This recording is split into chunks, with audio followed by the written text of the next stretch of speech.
35 De cette façon, chacun saura que vous êtes mes disciples, si vous vous aimez les uns les autres. Jean 14, 15. Si vous m'aimez, vous obéirez à mes commandements. 1 Jean 3, 16. Nous connaissons à ceci ce qu'est l'amour. Jésus-Christ a donné sa vie pour nous. Nous devons donc nous aussi donner notre vie pour nos frères. 1 Jean 4, 10 à 11. En ceci est l'amour. Non pas que nous avons aimé Dieu, mais qu'il nous a aimés et a envoyé son Fils pour être offert en sacrifice pour le pardon de nos péchés. 11. Chers frères, puisque Dieu nous a ainsi aimés, nous devons aussi nous aimer les uns les autres. Point. Comment pouvons-nous, vous et moi, ressembler à notre roi serviteur? Avoir la bonne motivation, servir les autres par amour. Pourquoi Jésus a-t-il lavé les pieds de ses disciples? 2. Parce que son objectif était les besoins des autres.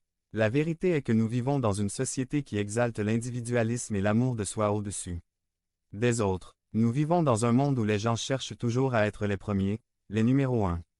C'est quelque chose de très naturel chez l'être humain, exiger que quelqu'un nous serve. Si cela était vrai à l'époque de Jésus, croyez-moi, c'est également vrai de nos jours. Même les enfants cherchent toujours à être le numéro 1.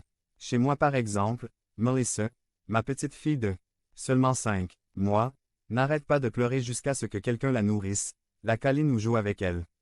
David, quant à lui, pense qu'il est toujours le bébé de la maison et est en compétition avec Melissa pour le poste, et ma Christinita n'est pas loin derrière, elle ne voit pas que son père ou sa mère joue avec David car elle fait tout pour détourner l'attention sur elle. Les adultes sont comme ça aussi. Nous recherchons toujours le salaire le plus élevé, la plus grande maison, la vie la plus confortable, la voiture la plus chère que nous puissions acheter et prendre les vacances les plus extravagantes possibles et cela ne nous dérange pas de faire n'importe quoi pour atteindre de tels objectifs.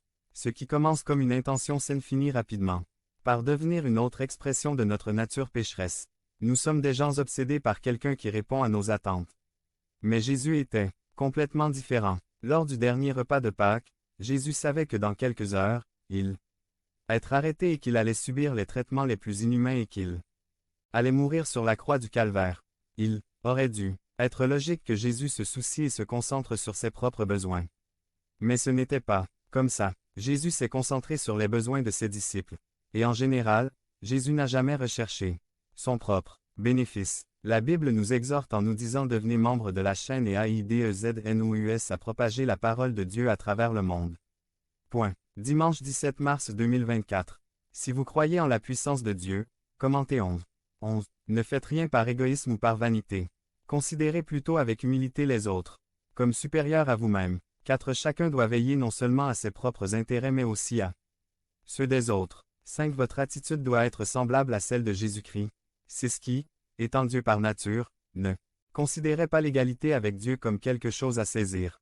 7. Au contraire, il s'est abaissé volontairement, prenant la nature d'un serviteur et étant créé à l'image des êtres humains. 8. Et lorsqu'il est apparu comme un homme, il s'est humilié et est devenu obéissant jusqu'à la mort, même jusqu'à la mort sur la croix.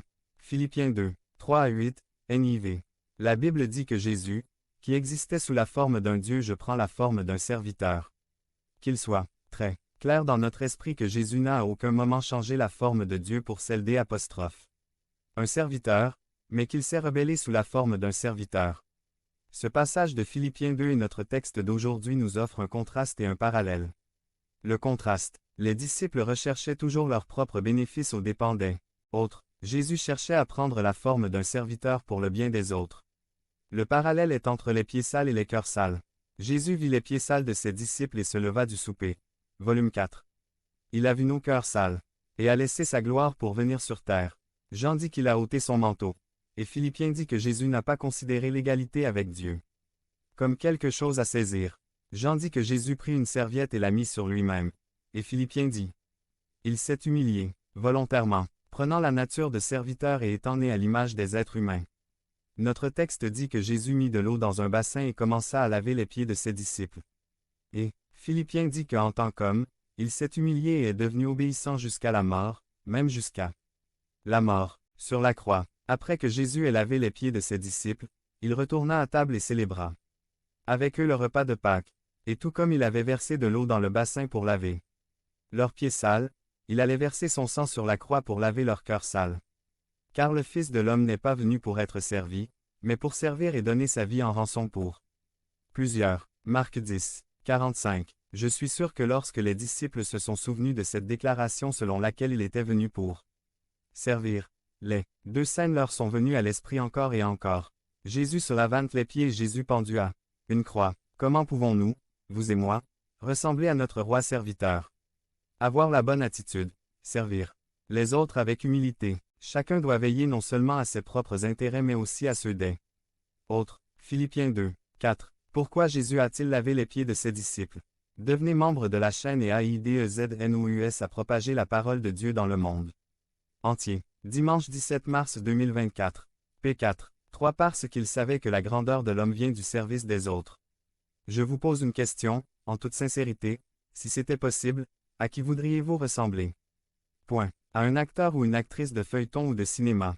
À un athlète célèbre. À un chanteur. À quelqu'un qui réussit en affaires. À qui aimerais-tu ressembler? Beaucoup d'entre vous savent qui est Michael Jordan. Lorsque ce basketteur était au sommet de sa carrière, beaucoup de gens voulaient lui ressembler, du moins dans la façon dont il jouait. Regardez la vidéo suivante avec moi. Mettez la vidéo Je veux être comme un micro sur YouTube. Que signifie être comme Michael Jordan? Être le meilleur basketteur du monde, le plus célèbre, le plus riche et le plus idéalisé de tous. Maintenant, je vous demande, que signifie être comme Jésus? Servez les autres. Être comme Jésus n'est pas aussi attrayant pour le monde que d'être comme Michael Jordan et, ironiquement, pas très attrayant pour de nombreux chrétiens. Et je dis ironiquement parce qu'en tant que chrétiens, nous sommes censés suivre l'exemple du Christ. Ce que la plupart des gens ne réalisent pas, c'est que la grandeur humaine ne vient pas du fait d'être un grand athlète, une personne célèbre ou quelqu'un qui a beaucoup d'argent. La vraie grandeur d'un être humain vient du service aux autres. Albert.